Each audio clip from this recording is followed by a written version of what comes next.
Oh, did the music already stop playing? That the music stopped playing. It's edited in afterwards. Well, Okay. you know, It's for still the going on in my people, head, but now I it's not thought even in I my thought I earphones. explained to you already before we went live, Gary, that that later we will have an intro with a cool podcast graphic, but the graphic's not ready. Okay. That later when we do the audio portion, they're gonna hear your sexy voice on the outro All right, and my so- sexy voice on the intro. So we're not going to hear right now. Well, Morning, it's Sunday, and it's time for the rotation at 10:30. Welcome. you can say that. Go ahead and say it. I think I already did. I wasn't paying attention. My phone went off. Good morning, it's Sunday, and time for the rotation. So are we on Facebook Live too? We're on Facebook Live and we're on YouTube Live. But not that other something hub. No Pornhub for Gary. I'm sorry, Gary. Apparently, Pornhub has been really hurting our female population, Gary. So maybe we shouldn't talk about Pornhub. Well, I thought it was you who wanted to be on. No, I was explaining to Kano, we have a little thing with our Twitter account. Our Twitter was taken down a long time ago because of spam. And apparently they were saying we were spamming people. And now I think we need to start a new Twitter account if we want to go live on Twitter. And yeah, I think that's it. Okay. Also the Spanish version of the rotation, La Rotación en Español, will not be coming on today. But Your pronunciation is getting better. It's good. I am a Hispanic. White Hispanic. So next week, Yoshi is going to be sitting where I'm sitting, and then she's going to do her Spanish version of the show next week because I'm going to be taking a week off because I can't talk to Gary anymore. Anyways, it is Sunday, October the 4th. Yes. And I would be amiss to not say that we do have a president in the hospital right now. And beyond politics, of course, we always wish the first family a swift recovery, along with everybody else who has gotten this virus. Mm-hmm. And I think we need to pay a little bit more attention to it is essentially an existential threat to the United States right now. Not everybody gets it, but those who do get very sick. And so therefore, we wish everybody who has gotten it a healthy recovery. Now, that said, of course, a lot of the people in this show will ask, well, doesn't cannabis treat it? Not really. It makes it a lot easier to be stuck in the house for a long period of time. And what about all those articles that came out saying that, like, because of its help with inflammation or whatever, it does help symptomatically. It just doesn't get the virus out of your body. So okay. It stops attacking it. That's so I see what you're saying. It helps treat it, but it doesn't help cure it. Absolutely. It makes it a lot easier I understand to deal now. with. Because one of the biggest problems, of course, is inflammation throughout the body. And one of the best anti-inflammatories we have out there are the cannabinoids. So one of the best things for Trump to do right now is really to smoke weed. I think that they don't necessarily allow pre-rolls into Walter Reed Medical Center. I've been there. It is a giant house of red tape, but it's a very interesting place, and it's an excellent place to be convalescing. But they don't allow pre-rolls. When I picture Trump being sick with the coronavirus, I picture him in like the Lincoln bedroom of the White House and like all these doctors around him and whatnot. And like, I don't know, I get these stories about like, what was it, like Kennedy smoking joints in the White House and whatnot. I just figured he had Addison's disease, though. He had a lot of pain he had to deal with and back problems and things of that sort. So I think, and they were constantly shooting him with cortisone shots in his back all the time. Really? Which is why he had a big puffy face some days. Big old puffy face. I thought that was think just Kennedy would have definitely done family a lot thing. better. No, he didn't do too bad, with the exception of that one time in Dallas. Oh, that he got shot. Yeah, that kind of like really screwed up his health. It's probably worse than the coronavirus. Yeah, so say so. But for anybody who's institutionalized, that is an issue that they don't necessarily allow you to have your medicine there. In fact, in assisted living facilities and things of that sort, if you had somebody who was on regular medication using cannabis for Parkinson's or some of the other things it does very well for, they do have the right in many instances to take away your medicine right now, which is one of the reasons that we at NORML are still pushing through a bill, which is a patient protection bill that does two basic things. Number one, it prevents people, once they're institutionalized, from having their medicine taken away by saying it is essential part of your medication. And also, if you are on the transplant list, they can't take you off the transplant list for having a medical card. I think it is so, so important for the health and possibly even the mortality of some of the people out there to be able to keep the medicine that is working for them. I scream about it all the time, Gary. Like, we have a constitutional right in Florida to this medicine. And there's so many people that can take as a business owner, I can take away my employees' constitutional right to their medicine by saying you're not allowed to work here anymore if you're going to use marijuana to medicate. Yeah, that's an employee rights situation, which is another bill, but that's absolutely right. Yeah. I, by the way, will be paying for my employees' medical marijuana cards, not the other way around, not forcing them not to have them. Wow. Yeah. You hear that, employers? Pay for your employees' medical cannabis cards, and they will be eternally a much better worker. It's better than health benefits. Well, it is a health benefit. I think Chillum Glass Gallery and CBD dispensary will be in Tampa Bay's best places to work with that policy. All right, so we started off the show. I did all these cool graphics about like the first time we got stoned and whatnot, and so you've got graphics for this? Yeah, we got like I'm trying to do like like more wording on the screen. I was gonna say the first time I smoked, I didn't think there were any camera phones around. So no, in fact, no pictures, please. They may have had a princess phone in the room at the time, attached to the wall with a 4-pronged plug. So like, how are we going to do this? Are we like all going to just like take the mic and tell our stories about the first time we smoked weed? Well, let's go alphabetically. Since Carlos, you are both before Chris on that, so go ahead. All right, Stein doesn't come before Hermita. Carlos always comes before Christopher, who always comes before Gary. Okay, so we're on a first name basis here. The first time I smoked weed, guys, check this out. Right, I'm kind of a man of privilege, and what I mean of that is, I've got two great parents that spent a lot of time trying to educate me and show me the arts, right? And they had season tickets to the theater down in South Florida, and I got to the age where like I was too cool to go to the theater with my parents. I don't want to see that nerdy stuff, and it got to the point where they started going without me. And one weekend, my friends from the trailer park next door came on by, and I remember the weed they had. The weed they had was like this brown shake dime bag, like this horrible dried stuff. And, it was like 10 people and like a little nickel bag of weed. And we smoked it, and I got like really stoned.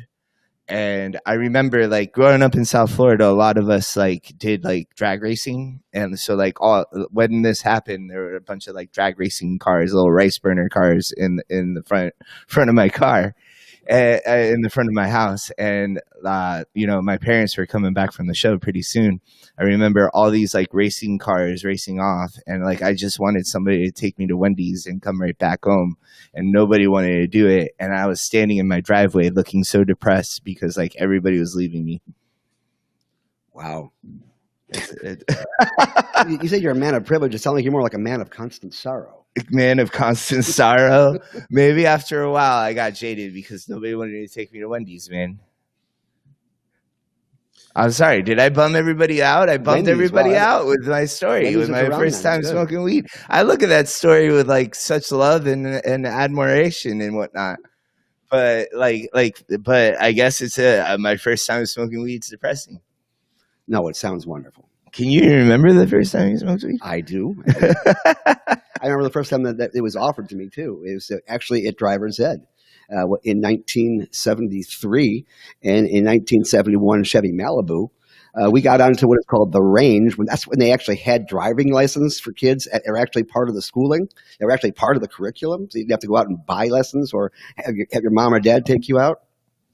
And we had what was called the range, is where they had a bunch of cones in the middle of the parking lot, and you had to drive around them doing figure eights backwards and that kind of thing. And we got in. Everybody was like 2 or 3 to a car, and you had the extra brake on the right hand side for the other person to stop you in case you're getting ready to go through a wall or whatever. And the guy to the right of me reaches into his pocket and takes out a bright yellow joint that he had prepared just to be able to go to driver's ed at high school. And of course, that kind of freaked everybody out, including myself, who was driving at the time. And he asked me if I wanted to hit because I would be a much better driver, according to him. And I think he was right. Very nicely said no. And that was my first actual experience of having it shoved in my face and saying, "Here, try this." But at that point in time, being as kind of the fact that we were actually in high school at the time, in the driver's ed class at the time, I didn't think it was the best idea. Well, I think actually you may have gotten a better grade if you would have smoked it. How does that, like, we didn't have driver's ed in high school. Like, is the teacher in the car with you? No, actually, for the range. I had driver's ed. So. You had driver's ed? Yeah, but I went to an old high school, so we still had a driver's ed range. And, like the PE coaches, that's where they go to retire. Yeah. They're no longer teaching PE, they teach driver's ed. So you usually have 60 and 70-year-old PE coaches teaching you your driver's ed courses. I don't think they would like in South Florida. I had 2,000 something kids in my graduating class. Like, it was a big school. So I don't think that they could afford the cars to educate us all on driver's ed. I think that might be it. I do remember I asking the guy if he could at least bring white papers instead of yellow papers next time, so they would at least think he's actually smoking a cigarette, which was actually allowed at the time. Yellow papers. I've never heard of it. Yeah, you said Chevy Malibu. It's funny because I took driver's ed in 1998, and we were still driving Chevy Malibus. It was the Swinger edition, which came out in '68, and they kept running it until '71. But yeah, that was kind of interesting. Oh, the past. I think it had flower decals on the side of the car. Sometimes I wish I grew up in the '70s. I think that's a good way, good time to be a pothead. Marijuana isn't as complicated as it is now. It was definitely a different situation. I think the very first ounce that I bought was Mexican, and that's what they called it, Mexican. Mm-hmm. That was the strain, and it came in a bag for $16 for the ounce. You ever buy Tide Stick? Tide Stick, yes. Yeah. Only it was actually Tie Stick, but yes. Tie. It was tied on a stick, but it was yellow, the past tense. And it was on a little bamboo skewer. Uh-huh. And you just slide it off into the pipe, which was kind of cool. Slide it off into the pipe? Yeah. How does that work? It's pull it off. It was sticky, and it was stuck on a stick, like a kanagar almost, but not inside the gar. No, more like a shish kebab. Oh, we take a chunk out, just stick it right on there. But we had a very limited regimen. Of course, we had what was called Mexican, which was basically all the brown stuff. Everybody else called it brickweed and things of that sort. Yeah. Then you had your Tie Stick, and you had your Panama Red and your Acapulco Gold. Oh. And that was pretty much it. That was pretty much it. Now those were our land races, our ancestors, as it were, prior to the hybrid. Yeah. Did you have a lot of seeds in them? Absolutely. I mean, we figured that they had created double albums just for the purpose of opening it up, dumping the stuff in there, and being able to use it to crush it open, get the stems and seeds out, and then use your credit card if you had one, or your student ID, and then just keep on sliding it until all the seeds and stems slid down to the inside of the crease of the double album, and then you finally had some decent stuff to put into whatever you wanted, be it either a water pipe or a regular pipe or papers. And we all learned how to roll in various ways, including how you roll it with a $1 bill, which was always kind of fun. We should do a show one week where it's just you and Joe Red telling old stories about smoking weed. Absolutely. I think that would be. But can you imagine a $16 ounce? Damn. I mean, actually, my tuition at the time was $16 a credit hour, too. So is how long ago that actually was. Gary, it's funny you say that. Now that I think about it, what a tuition is per credit hour now is about what an ounce of bud costs now. So I sense a conspiracy. Tuition and the price of an ounce are connected in many ways. That is how we're going to make sure that every American has education. What we need to do is stop focusing on reducing the price of our education, but of weed. And then more people would be able to afford education, even if the price of education doesn't go down. You see? Now, what would happen if somebody said, this course costs 4 ounces? Then I'd probably smoke it all before I got to class. If someone said hey, this course is going to cost you 4 ounces, it's your choice how you choose to pay the tuition.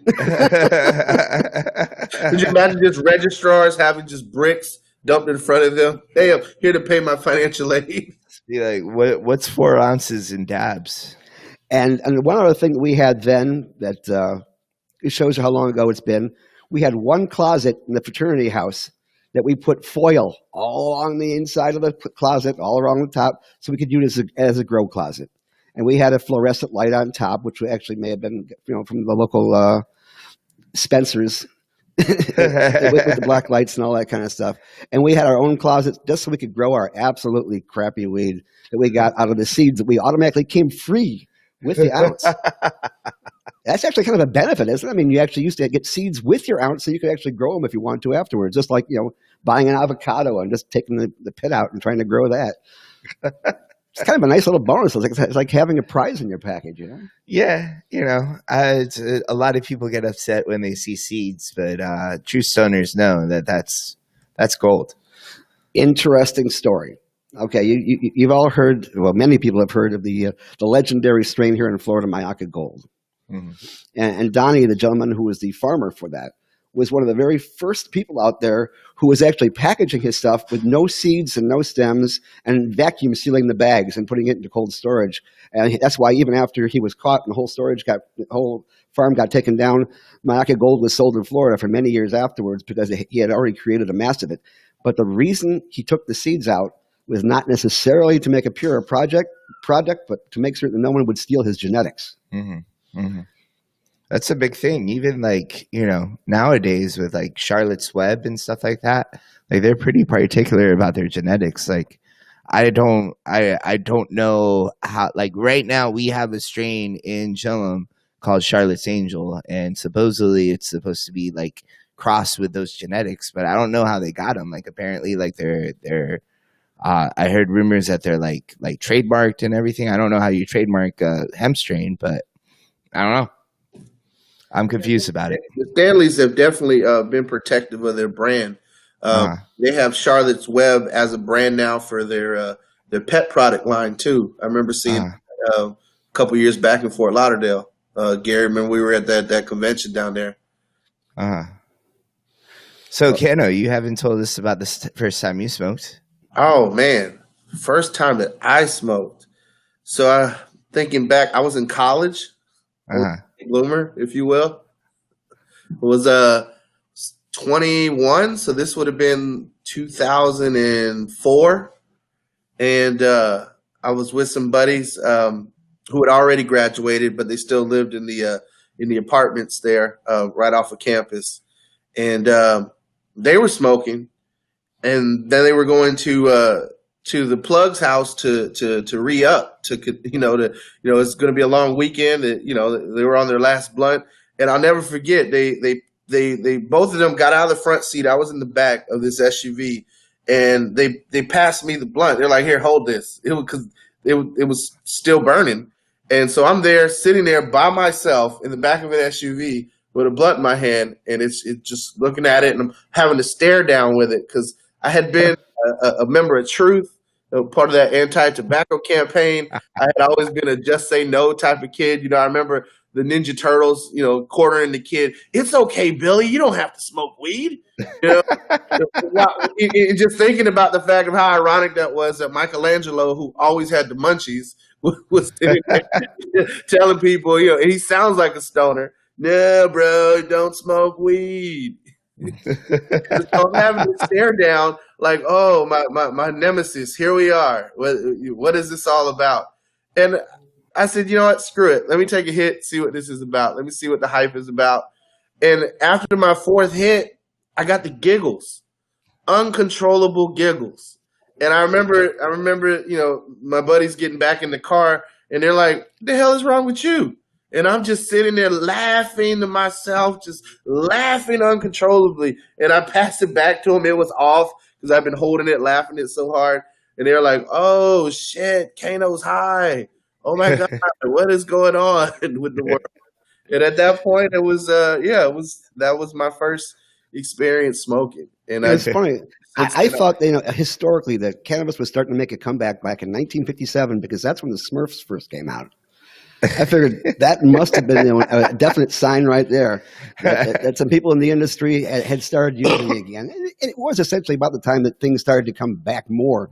Before that, it was still being used on a medicinal basis. But as far as an inebrial basis, I think that may have been a big push. I think the Smurfs have like a closer relationship with mushrooms than they do to marijuana. Like They do tend to be hanging out around mushrooms like they're protecting them a lot. What's about that? they're living in mushroom houses, and Gargamel's always trying to eat their mushrooms. Wow. Is that what they're trying to? Is that what he's? the Smurf berries. They want their The Smurf berries. Yeah. All right. This is But a they live in generational mushrooms, thing. I don't right? know. They Like, I live in remember. mushrooms. Yeah. All right. Cool. So they live in mushrooms and they eat Smurf berries. They're probably high.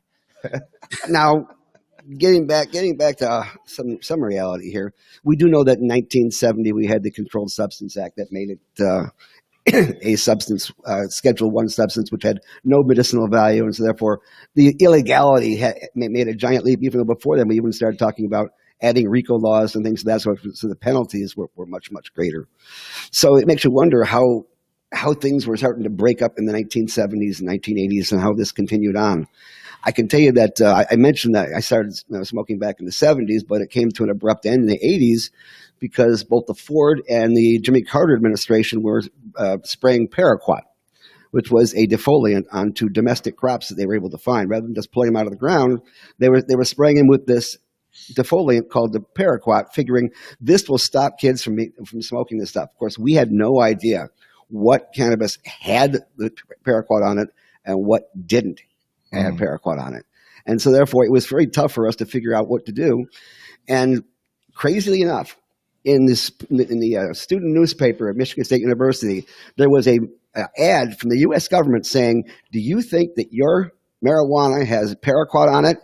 Send us a sample of your stash along with a stamped self-addressed envelope, and we will send you the results back on a confidential basis in a matter of a few weeks." Now, of course, our trust in the U.S. government wasn't good enough for many people to say, "Yeah, sure, I'll give you some of my stash along with my address, my phone number, my social security number, and everything you need to know so you can get back to me so I can know if the paraquat was on there." So the only way to really find out whether the paraquat was on it is if you smoked it, and if, like my friends in the 1979 hash bash, started coughing up blood that night, which is exactly what happened. Whoa. That's what happens when you smoke paraquat. And You cough up for blood. those of you who don't know me that well, I carry this around with me at all times, a nice little albuterol inhaler, because I developed chronic bronchitis, which makes me vulnerable to our current little bug that's out there, because of the fact that paraquat was out there. And the U.S. government was actually sued. Even Morgan & Morgan actually had a lawsuit where someone was harmed by paraquat. Wow. And that's what happens. You like cough up blood. Yeah. In fact, I was so upset with the Jimmy Carter administration that I actually joined the Young Republicans.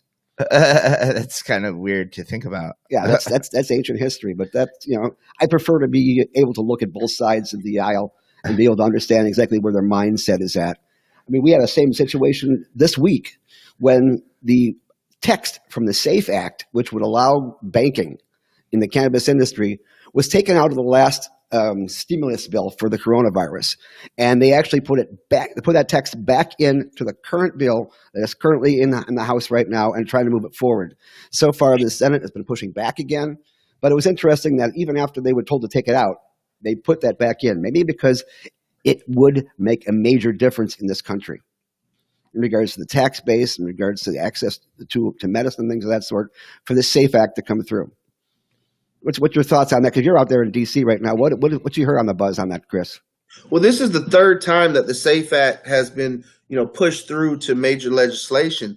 And like you said, Gary, the fact that it was taken out, now it's put back in, it just shows that there is definitely a desire to want to have safe cannabis, regulations. Now, some people might be asking, well, why is this coming into a corona relief package bill? And the fact is that's how legislation works in many cases. If there's a certain amount of time to get bills passed, and if your bill doesn't get through committee and heard through that, it'll oftentimes get stacked on as an amendment to other legislation.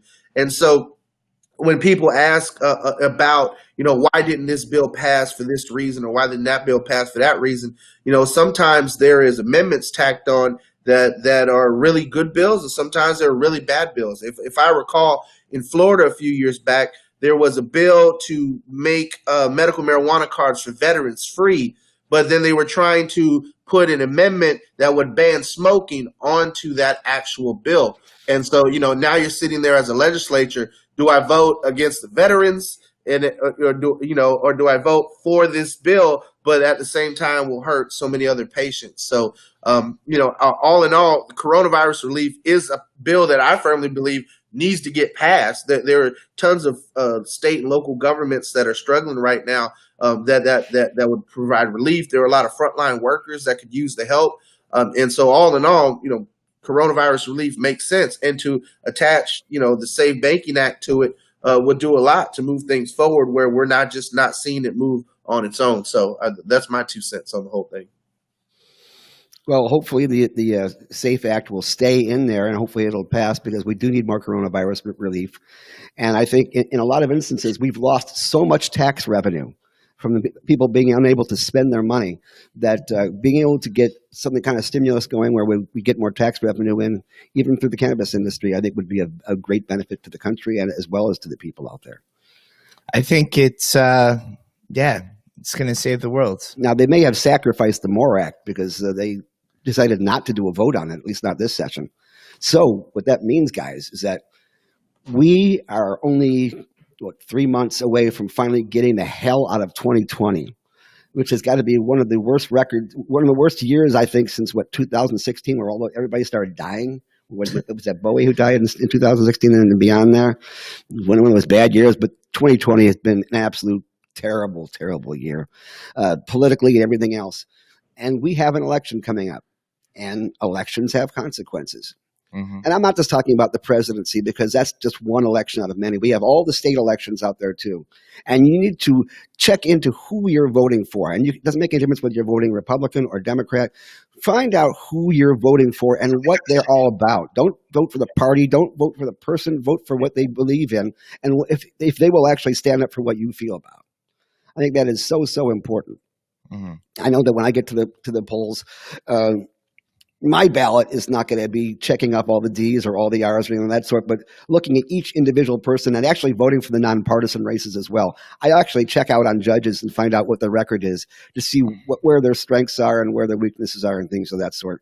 Know your candidates. Back in Pasco County, where I am, I just got a card in the mail saying, vote for these 5 people. And I looked at them and I said, I only recognize one name here, and I know absolutely nothing about these 5 people, because the party has not done any kind of campaigning whatsoever. Well, what's the best way to get informed, Gary? I would check out the listing from the League of Women Voters, which often has a great demonstration of who the people are. And sometimes if they fill out the survey like they had for our industry, for NORML from the last election, you'll get some information on these candidates to make certain that you are voting for the candidates' beliefs, not just I think personality. When people normally go to, figure out who they're going to vote for, first off, like they kind of look at like the whole entertainment aspects of politics. But regardless of that, if they're doing a little bit more of a serious job, maybe not enough, but they look at organizations that they believe in, and they see who that they actually endorse. And like we did a little thing where we endorsed a few candidates during the primaries and whatnot. But you're saying that League of Women Voters is like probably the best people to go to? They have they consistently put out a good list that even discusses all the nonpartisan judges and things of that sort. So you can find out who these people are. Again, provided they actually fill out the survey and turn it in. Is there anybody? Because Kano does most of that endorsing stuff. So and he'll tell you it's probably pretty difficult to do to get everything organized and put together and up on the internet. It is. Who else would do that? Who else does it? What other organizations are out there? There's Sierra Club, some of the groups. Mm-hmm. You got to think about what aligns with your values. And like you said, Carlos, find those organizations that align with your values and see what candidates that they're supporting, that they're endorsing. I mean, oftentimes you'll see, other groups like LULAC or the NAACP also reaching out and endorsing candidates as well. So, if you're interested in civil rights, take a look at what civil rights organizations are endorsing. The ACLU, the American Civil Liberties Union, they'll oftentimes put out endorsements. As far as us, we're sending out the second round of endorsements or packets are going out to candidates, and as we get them in, we'll definitely be taking a look at that as a board and putting out those endorsements, which we should have ready by the time in-person early voting comes out in a couple weeks. So we're pretty excited to be able to release another round of endorsements. We did have some endorsements that we did in the primary, and 2 out of the 3 candidates that we endorsed in the primary actually won their primaries, and one of them won a universal primary, so they're already a state representative. Shout out nice. Michelle Rayner Goolsby for her election over in Pinellas County as a state representative and supportive of medical marijuana patients and for us moving forward in legalizing it. And of course, just like you can't win excuse me. Coffee time. Excuse Just like you cannot win the lottery without buying a ticket, you cannot vote without registering. And that registration deadline is coming up very quickly. Isn't that correct, Chris? Tomorrow is the last day to register to vote. So if you need to get registered, you haven't. I mean, there are people out on the streets registering voters in various organizations. But, all in all, go directly to the source if you have any questions. You can go downtown to County Center. You can go up to the Supervisor of Elections office. You can walk right in. There's voter registration forms there. Fill one out. Leave it with the lady at the front desk. And make sure that you are registered to vote in this historic and important election. Now, that's October the 5th. So if you're listening to the podcast on October 6th, you're SOL. Indeed. Basically, if you're listening to the audio form of this podcast, like if you're watching us live, then you have time. Yeah. and lucky person. On the audio release on SoundCloud and all the other different platforms, get your butt before 5 o'clock to the SOE's office and get registered. And you can find out what they are on the internet very easily. I kind of want to take a moment because like we did the serious stuff that we were going to talk about, and we had fun telling people about the first time we smoked. I think a more interesting story is the first time you dabbed. So those are some interesting stories. So let's go ahead. Let's take a moment before the closeout of the show to share real quick with people the first time we dabbed. And I'll go first. All right, Carlos. All right. And it's only because I went first with the whole weed thing. So the first time I dabbed was actually in the Oaksterdam Student Lounge. There was I'm sitting there at Oaksterdam. For people who don't know, Oaksterdam's like a marijuana school that's out on the West Coast. And they had a student lounge, basically medical marijuana patients that were students there, which I was at the time, could go there and smoke their marijuana and kind of hang out and play pool and do fun stuff and relax. So I'm sitting there at a table and I'm like rolling up a joint, and I'm just sitting there by myself, rolling up a joint before like I had to go back to class or whatever. And there's like this like really was that on your schedule that you write down? Yeah, we had a whole schedule. Okay. I was on break from class, Gary. So I was sitting there at the table, and there was like this little this white kid with dreadlocks, that like really skinny white kid with dreadlocks, and he's sitting there with like a dab rig, and he's heating up the nail with his blowtorch. And like I have no idea what's going on. I'm trying not to judge. I'm in like a marijuana place, so I'm assuming it's with marijuana. So the blowtorch isn't really scaring me that much. And he's showing me all these things, and he gives me a little dab. It's a small one. It's not that big. He knew it was my first time. he didn't want to freak me out. But the second time I did a dab, it was fucking horrible. The guy was trying to really he was trying to lay me out. I remember my legs started twitching. And like as soon as I did the dab, I like got through coughing, and he was like, "Okay, guys, me and my girlfriend are gonna go to bed, so you guys got to go." So my legs are twitching, and I'm finding out my legs are twitching because of the dab while I'm driving. So I ended up having to pull over for a couple hours and be responsible. But Yeah, I just as own personal preference, I generally say, I am not a big fan of anybody who's driving who's disoriented in any way, shape, or form. I mean, I had a roommate who used to smoke a bong while driving by steering with his knees against the steering wheel while holding the bong, which I thought was very dexterous. But thinking back around on that, it wasn't necessarily the safest way to go. I've got my opinions about smoking and driving. I think actually smoking would make you a safer driver, but not if you're doing it out of a water pipe. I happen to know somebody who normally used to drive far too fast, was getting into a lot of car accidents. And since she actually imbibes while she's driving, or before she drives anyway, for some odd reason, she's driving much slower, much safer. And for her anyway, it seems to work better. What's the old joke that is like she's waiting for the stop sign to turn green? Absolutely. What's the first time you dabbed, Gary? Goodness gracious. Actually, it wasn't too long ago because I didn't have concentrates when I was growing up. Uh-huh. And I had stopped using for many, many years because of the paraquat and just getting back into things maybe about 10 years ago, but still didn't get involved in any concentrates. But I was invited to be on a show with this guy by the name of Robbie Framola, your boy Robbie Blaze, and invited me to be on his show. And he asked me if I wanted to do a dab during the show, and I said, no, thank you. I'd like to be able to be cognizant of what you're actually doing. But after it was all over, he said, I'll give you a very small one. I said, all right, fine.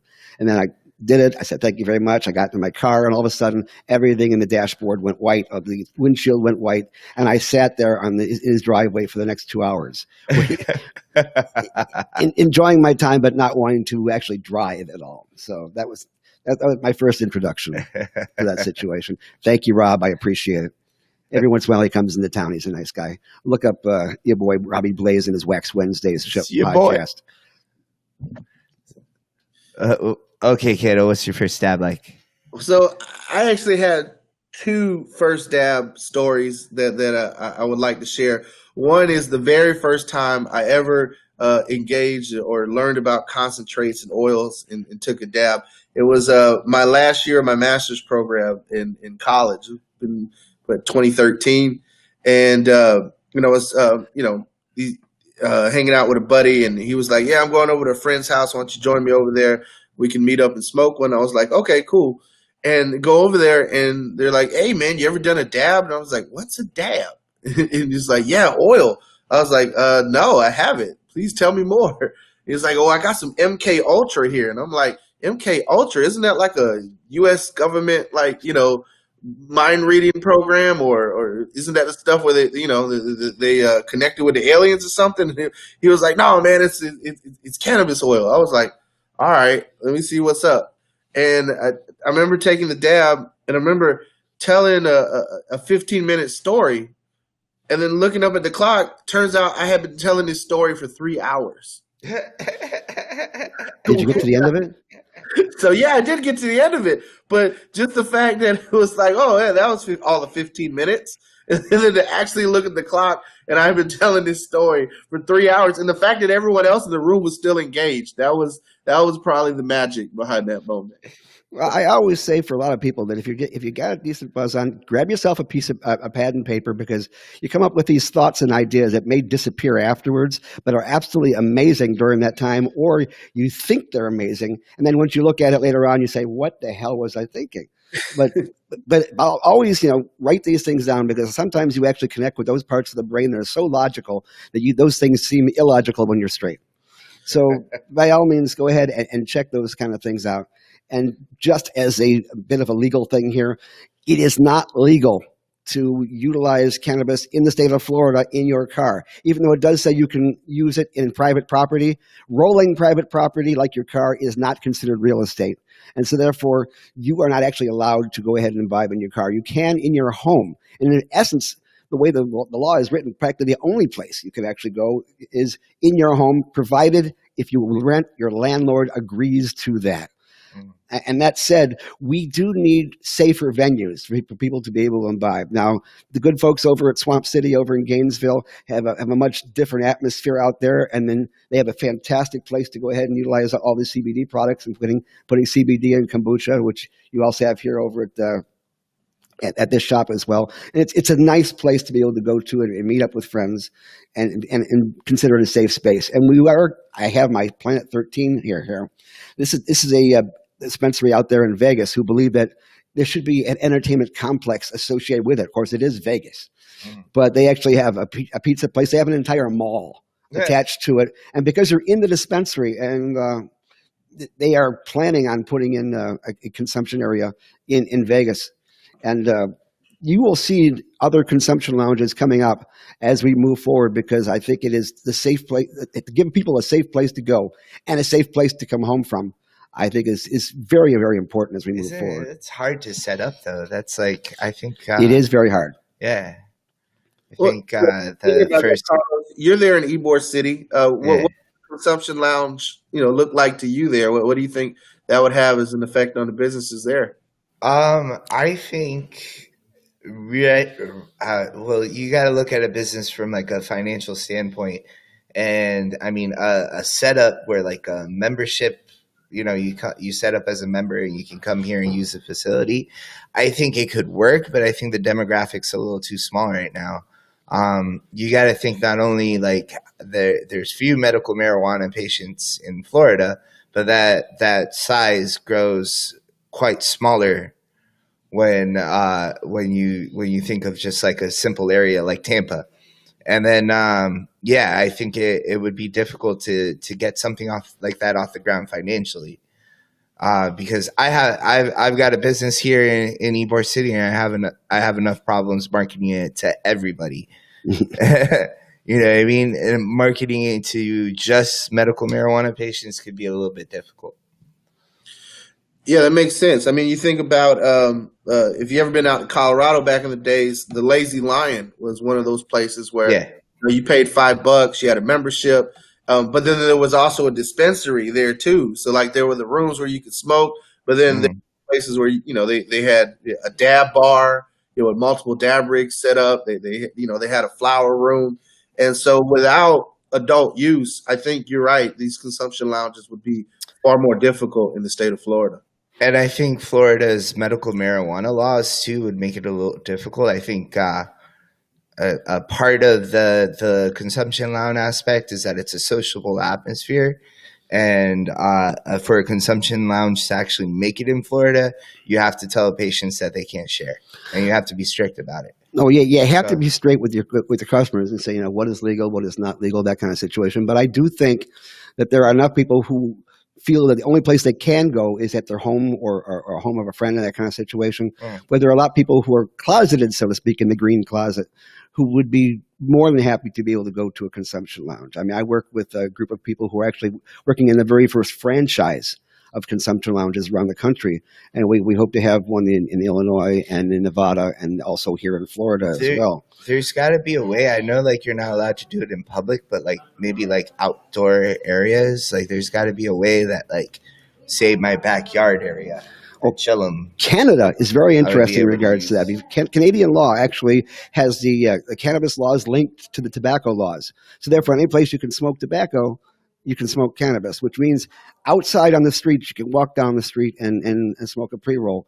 And of course, if you have a patio attached to a restaurant, whatever, outside, not inside, you can go ahead and imbibe as well. But of course, Toronto during the winter, when it tends to be like about 10 below, it might not be the best place to go if you don't mind the cold kind of situation.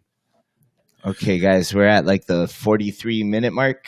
Oh, Carlos, I didn't get to tell my second story about the first time taking a dab. All right, cool. Let's tell the story, and then we'll close out the show.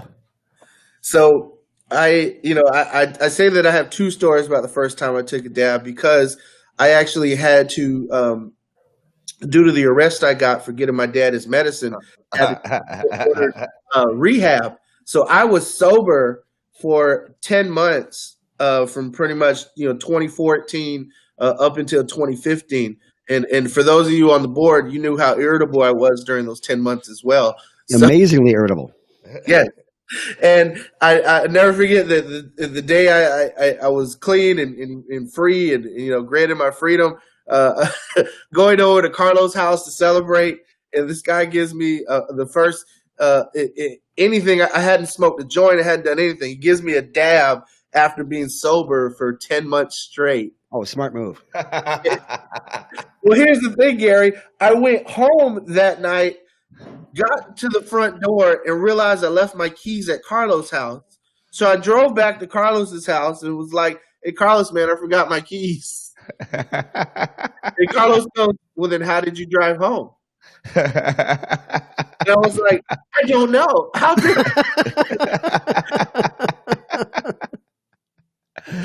So that was definitely, it's still a mystery to me to this day. So All right, guys, that would be our show today.